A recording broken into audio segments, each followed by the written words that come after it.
Welcome to Reflections, a program where we discuss values and virtues for the transformation of the individual and the society in general. I am Father George Ehusani, and I have with me in the studio Mr. Jerome James Tsakma. Tsakma. Yes. This name is from Adamawa State, right? Gongola area. Yeah, the northern Adamawa State. Northern Adamawa State. Yeah, which was in Adamawa was created out of the former Gongola State. Out of the former Gongola State. And you are from Baza, particularly? I'm from Baza, which is a town in Michika local government. Today's Michika local government.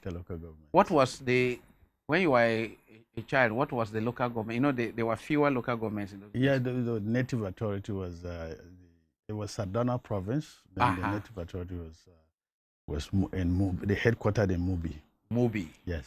Mubi was quite popular, I must say. Yes, it's a border town near the border with Cameroon. Yes, but it's a big. It's popular. It's the second largest town in today's Adamawa State. When I was going to before Terra State was created, I traveled to Yola and Jimeta and Jalingo. And I know that after Bauchi, I passed by Biliri and then Mubi. I went through Mubi. Mubi is even during the old Gongola State, before Adamawa and Taraba was created out of Gongola State. It was the second largest town in the state. And you went to school in Baza? Yes. I attended Our Lady of Consolation Primary School, Baza, which was founded by the Catholic Mission. Yes. And then I proceeded from there to attend Comprehensive Secondary School. In Mubi? In Mubi. Yes. And you are a I'm a geoscientist. I read geology in the University of Maiduguri. Yes. Now, what's the difference between your geoscience and what they do in Aegis? Aegis, Abuja, that one is mostly surface. Environmental. Geophysical. No, it's geographical. Geographical. Okay. Yes. So the G in Aegis is actually represents geographical. But this one is geological. Yeah, the geological. It's because it's all about surface for it's really a surface mapping. That's what it is, looking at the different settings in Abuja, basically for public utility. Now, your own kind of geoscience is looking at the surface of the soil. No, we're looking at the subsurface. Subsurface. So geography, most people that work in Aegis actually have background in geography. Geoscientists, so it's an umbrella word for geology and geophysics. Okay. So they are interchangeable actually. Okay. Geology and geoscience. Okay. So we look at the subsurface and in search for what is there. What is in the subsurface? Solid minerals. Water. Rock formation. No, we study rock formation in order to determine what is within the rock. Right. And there are different types of rocks. We have igneous rocks, we have metamorphic rocks, and we have sedimentary rocks. So most of the minerals that we have today are from within those three types of rocks. And for water supply in Abuja, for instance, we have a branch of geology that's called hydrogeology, which helps in identifying underground aquifers where water is stored, and then you drill boreholes to access those water. Now that you are talking about hydrogeology, I am concerned about the number of boreholes that are springing up there are estates in Abuja that every house has a borehole. Isn't that dangerous for the environment? No, it depends on the substrate, right? The subsurface. In Abuja, we're fortunate we have mostly hard rock that are weathered. So most of the boreholes go into weathered mantle of the hard rocks. So, and the width of those boreholes is very, very small. So it really doesn't affect much. But if you're talking about reclaimed land, for instance. Like Lagos reclaimed. Yes, there is a lot of drawdown. Okay. From wider areas into that borehole. Okay. Whereas in Abuja, it's very restricted. In recent years, about 5 years ago, we heard of earth tremors in Abuja. Tremors. Yeah. As if there's some shifting, and especially around some rock, some quarries in Pape area. We are told that there was some earth tremor. People experienced some. Yeah. I heard about that too. But you know, we have what is called continental drift, where we call it also plate tectonics, continental drift and plate tectonics, where plates move from time to time, but it's not usually noticeable. Okay. And by human beings. What is noticeable is usually when you have earthquakes. Okay.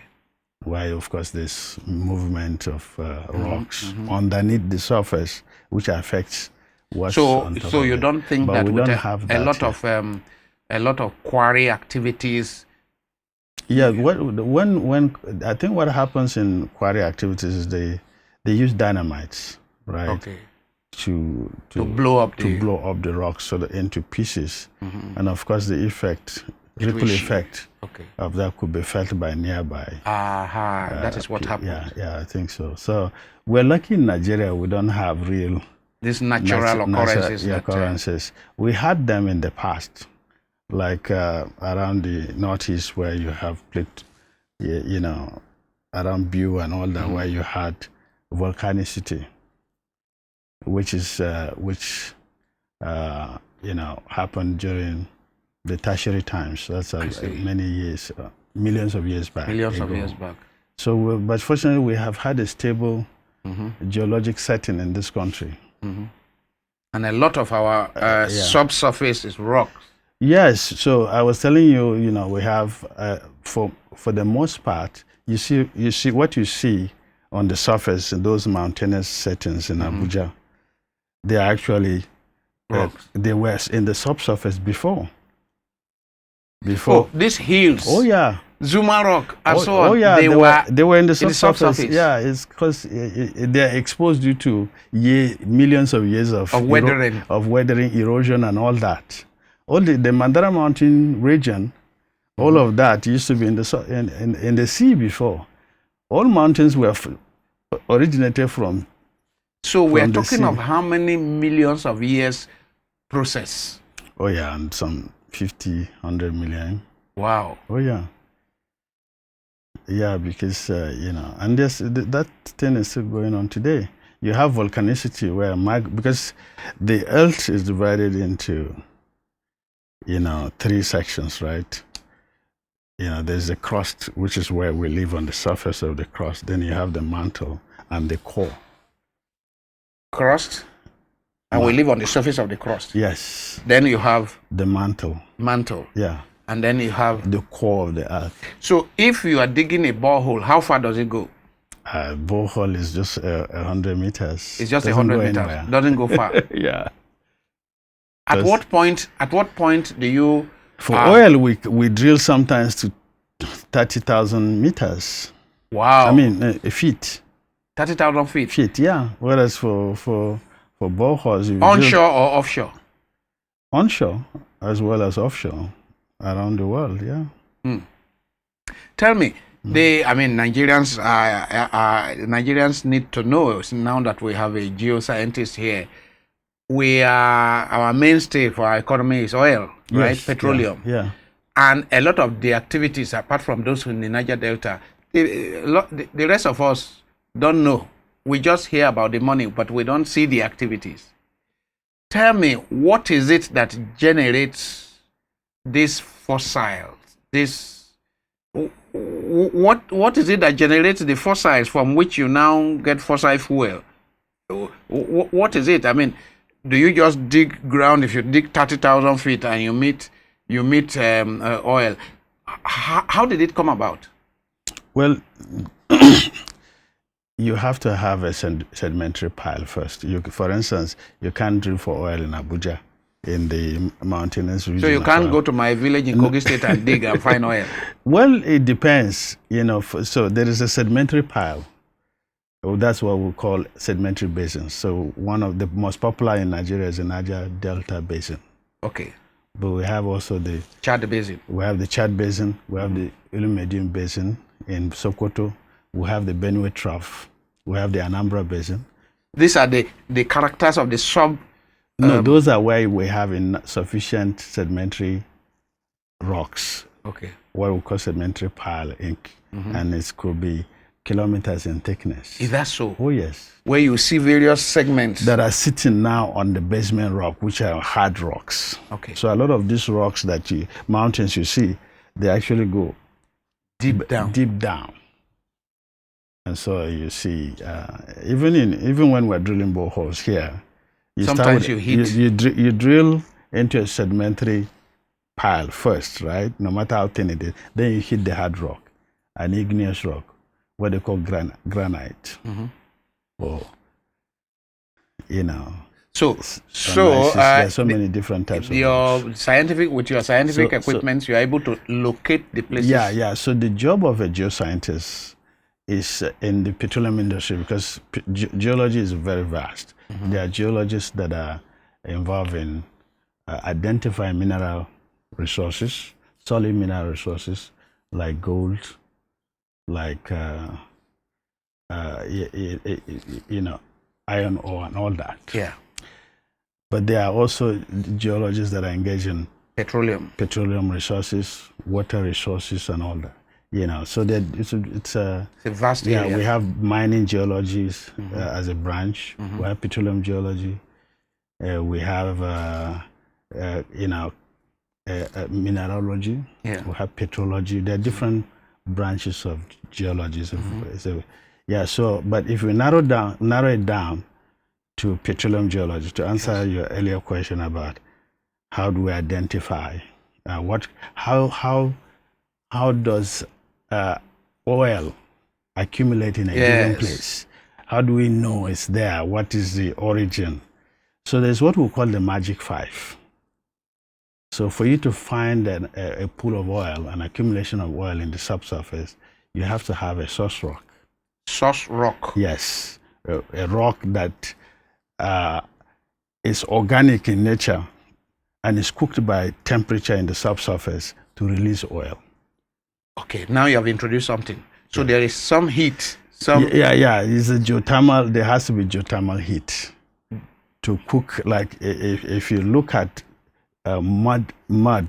If you go where there's mud, yes. Where there is mud, and the mud is dark in content, that means there's some vegetation or microorganisms that died inside that mud.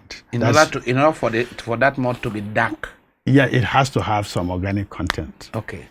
So imagine that buried vast area of land in tens of kilometers, having this type of mud, and it now cascades into the earth about 10,000, 20,000, 30,000 feet.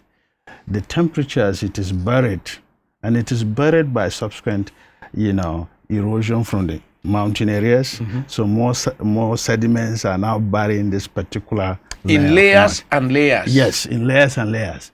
So once it gets to a point where the temperature is enough to cook that mud, or what we call shell, and enough for it to release the organic content, which now translates into gas or oil. That's when we have, and the other condition is it has to be buried, right? That it has to have heat. Yeah, that's the only way it can have heat. Yeah, that's so you have a source rock, organic rich source rock, right? And then you have to there has to be heat. There has to be heat. Okay. Then when it's exposed to geothermal heat and pressure, Aha, that's the next Yeah, thing, because pressure. as the more you bury that layer Those of layers, organic rich mudstone, there will be pressure. there will be pressure. Of course, yeah, there will be pressure, and then the pressure comes with temperature. Okay. Right, and that's how that organic rich rock now gets cooked, and it now exposes the liquid. But for us to see the liquid, there has to be a migration pathway. So that's the second, aspect when I said the magic five. Yes. So the presence of a source rock. Source rock is fine grained rocks like shale, like mudstone that you see. Okay. Mudstone actually, when they are fine grained, but it develops into shale. Okay. And shale now is the one that is buried deep. And once it is at a depth where it's exposed to temperature and pressure enough for it to be cooked, yes, in layman's language. To be cooked. Yes. To be heated up, yes. Yeah, to be heated up. Then that's when oil or gas, what we call hydrocarbon. Hydrocarbon yes. is, or petroleum, is actually an umbrella word for oil and gas. So, okay, is there liquid there with this pressure in the subsurface and temperature? Is it already liquefied there, or it is when it is liquefied there, but it's still in the trapped yeah, there. It's still in the the shell. Okay. Which is the so it has not been released yet. Yes. Until it finds a pathway. So when you people drill, when you now drill, you now give it a pathway for it to gush out. No, we are not there yet. Yeah, until it finds a pathway, and usually that pathway introduced by what we call tectonics, which now bends the rock off or cuts into the rock. There's a lot of technical terms, and I don't want to go there. But yes. So there is a pathway that is created, right? Yes. That allows the oil to move from its original setting into what we call a reservoir rock. So that's the third condition. There has to be a presence of a reservoir rock. And a reservoir rock is like a sponge. In this case, we call it either it's limestone or sandstone. What we have in Nigeria is what we call sandstone reservoirs. We barely have limestone reservoirs, but around the world we also have limestone reservoirs. The limestone is what we use to produce cement. But in Nigeria we have mostly sandstone reservoirs. And when you imagine a pumice,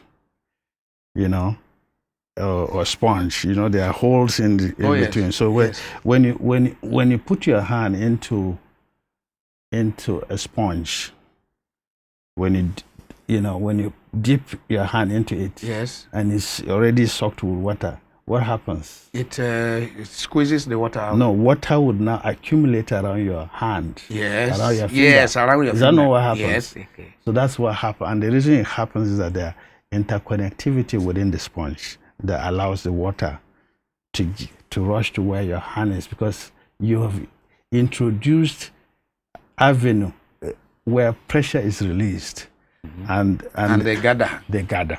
Okay. And so that is what an oil well represents. I see. So when you drill into the reservoir, yes, oil within the surrounding will rush to that point. Because there's a pressure release. Yes, a pressure release. And now I understand. And it comes into the surface through the wellbore. With pressure? With pressure. So that's what we call the primary pressure, because it's a time when the pressure is not strong enough, and you have to augment the primary natural pressure with artificial means to bring the oil to the ground. So sometimes the pressure can be so strong that you don't need anything to pump. It comes on its own. Yeah, it comes through the wellbore on its own. Yeah. Wow, this is quite interesting. And then, so the third condition, the fourth condition is the presence of a trap, like a cap. What we call, it prevents the oil that is accumulated from coming out on its own. Yes.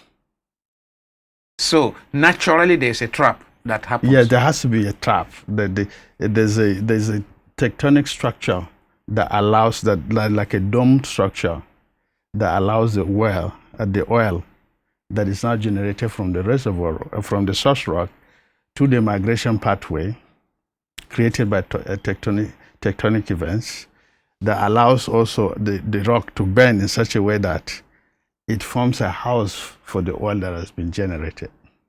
But in order to make sure that the oil still doesn't escape, you have to have the fifth one, which is called a cap rock. Cap rock? Yeah, that's the fifth factor. So it is only when you crack this cap rock. Yeah, before you can access the reservoir rock. So the cap rock is usually sitting on the reservoir on top of rock. the reservoir. So we are talking but about the structure itself is what we call a trap. We are talking over how many hundreds of feet or meters? How many meters before you get to the trap rock? It depends. Okay, no, they are not uniform. No, it depends. In the Niger Delta, sometimes within less than 10,000 feet, you can get to the reservoir where oil is trapped. Okay, both onshore and offshore, in land and in the sea. Yeah, it depends. Like I said, it depends on because in the Niger Delta and in most places you have what is called a sand shale intercalation, where there's interbedding of sand and shale. And the sand is what forms the reservoir. The shale is what forms the source rock as well as the cap rock. Yes. So the shale underneath a sand unit or below a sand unit is what will constitute the source rock. If there is oil spillage, I'm not talking of a man, the one that is by carelessness. Yeah. But if there's spillage, now where drilling happens and there's accidental spillage, what it means is that something that is supposed to trap the oil is not trapping it, right? No, that's a different thing, completely different. What I discussed, about the magic 5, is what naturally has to occur before you can have an accumulation of oil in the subsurface. Okay. And that oil could be found as shallow as 7,000 feet below the ground, or as deep as 20-something thousand feet below the ground, or below the water. Okay. So naturally, there cannot be an accident naturally. No. Of a spillage. Yeah, it's when we drill into the reservoir, right? And a spillage comes about when the drilling process does not control the pressure with which the oil comes out of the ground. Okay.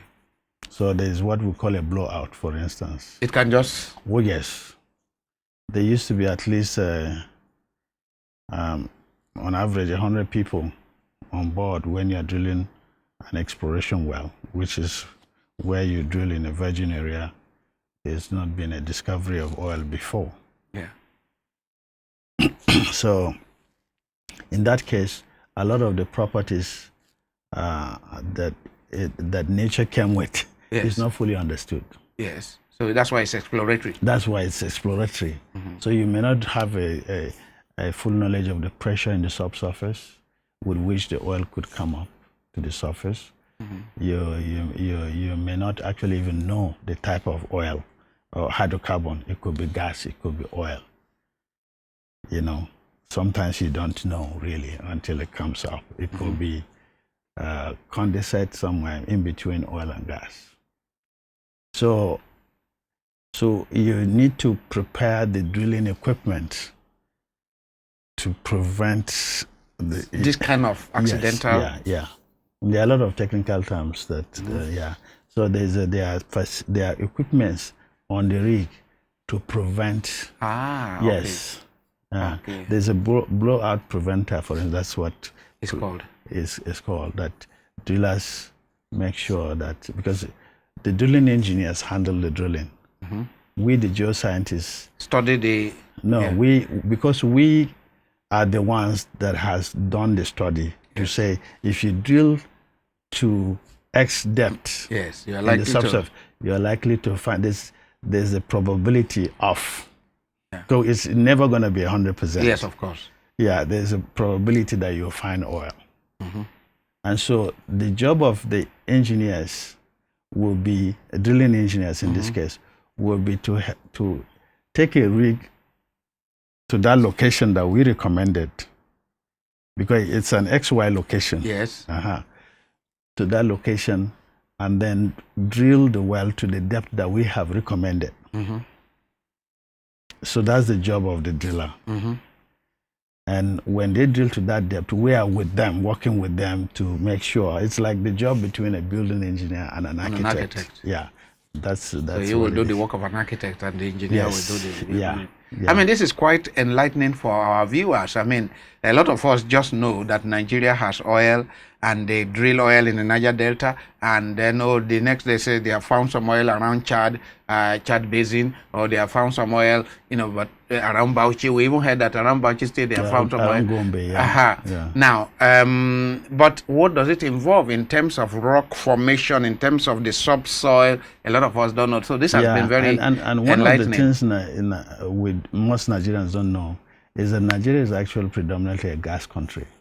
So that the liquid called oil is not the mainstay. The real mainstay is the gas. Yeah, we have more gas than oil. Is it because we have such abundant gas that we're just burning it off? Yeah, we have more gas than oil.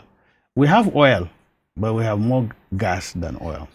To end, we have only 2 minutes in this segment. Yeah. To end it, why are we burning it off? We have for decades we have just been burning it in LMA and other places, just burning it. There have been several attempts. There's been the gas master plan to commercialize gas.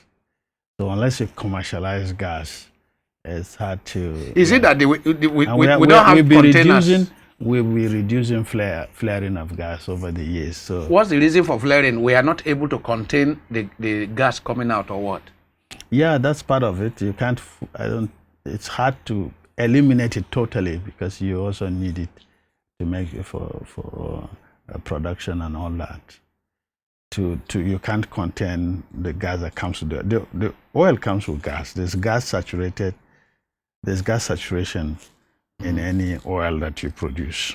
It depends on the degree.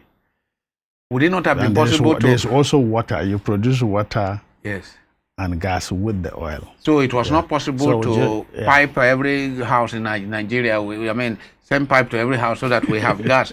Was that not possible since we started in 1957? The technology and the money that needs to be invested in gas, it's a lot more than in oil. And then, yes, so it takes a lot more money, because for oil, for instance, if you produce oil just like water, for instance, although oil is lighter than water, but you can put them in containers and transport them easily, compared to gas. That if you look at the cooking gas, for instance, imagine that's the container that we use to contain gas. Yes. Or to store gas. It's more technologically advanced. Yeah, you cannot put gas in a plastic rubber. Yeah, you can't carry bucket and go and fetch gas. So it takes a lot more. On this note, I will bring this segment to an end. I have been speaking with Mr. Jerome James Tsakma, retired project manager, mobile oil producing. He's been educating us on how we come by crude oil, how we come by the fossil, fossil material that in lay language, it's like rotten soil, isn't it? It's almost like... Yeah, well, you have to have, there are different types. When I talked about organic... Yeah, I'm saying if you are explaining this to somebody who is not educated, and you say, what is it that forms the fossil fuel? It's... Yeah, you have, there's what we call kerogen content of a rock. So to the layman, the best kerogen content for a source rock, which is usually shale, is when you have animals, microorganisms, just like what you're saying. Then there's the other end of it, and those ones are where the oil comes from. Yes. Then you also have vegetation. So there is dead microorganisms. Dead microorganisms. Yeah. Over millions of years that have piled up and piled up inside a rock. Inside a rock, yes. Inside a rock that we call like mudstone, like mud that is consolidated. We call it shell. Yeah. So the darker it is, the higher the organic content, and the higher the oil yield. This one I can understand. Yeah, a layman like me can understand that. They are also, so when you have, instead of microorganism, animal remains, you have mostly plant remains. Yes, but it's all organic then. But it's still organic. Yes. That's what generates gas. Oh, the plant ones generate gas. Oil. The plant one generates oil. The plant one generates gas. The animal one generates oil. And where you have a mixture of the two, then you have oil and gas. You have, like Nigeria, where you have oil and gas. No. In Nigeria, we have where you find oil. And where you find gas. And there are also reservoirs where you find both. That's oil and gas. Okay, I'm trying to distinguish, right? There are some reservoirs that are predominantly oil. Correct. Mostly oil. And so when we produce from those reservoirs, we get oil. Yes. With a bit of gas in it, of course, saturated in the oil. But there are some reservoirs where you get only gas. I see. Because and the root cause of that is because of the original source rock, what is contained in it. Which is, if it's mostly plant, then you get mostly gas. Thank you very much for this education. I mean, this has been quite enlightening, discussing the root source of what we enjoy as crude oil that have been our mainstay. It's been wonderful having you, and then we will need to discuss more of the values and virtues that have helped you build you up over the years in the next segment. Thank you for your coming to the studio. Yeah, thank you. I mean, this is free education on geoscience. Yeah. Thank you very much. Just very basic, really. Thank you.